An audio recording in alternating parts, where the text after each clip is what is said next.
ধর্ম দিয়ে সমাজে বিভাজন না করে সবাইকে ঐক্যবদ্ধ থাকার আহ্বান জানিয়েছেন বিএনপি মহাসচিব মির্জা ফখরুল ইসলাম আলমগীর।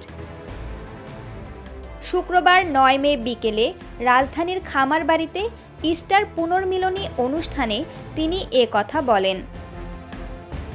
বিএনপি মহাসচিব বলেন, প্রতিটি ধর্ম মানুষকে ভালো হতে শেখায়।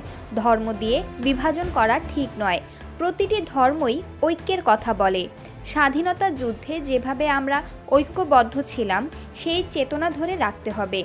কোনো শক্তি যেন আমাদের বিভক্ত করতে না পারে। মির্জা ফখরুল আরও বলেন, গণতন্ত্রকে প্রতিষ্ঠা করার জন্য আমরা লড়াই করেছি। এর উদ্দেশ্য একটাই, গণতন্ত্রের রাষ্ট্র চাই। সেখানে যে যার ভোট দিয়ে প্রতিনিধি নির্বাচন করবে। বিভাজন নয়, ঐক্যের মাধ্যমে আমাদের একসঙ্গে থাকতে হবে, যোগ করেন তিনি।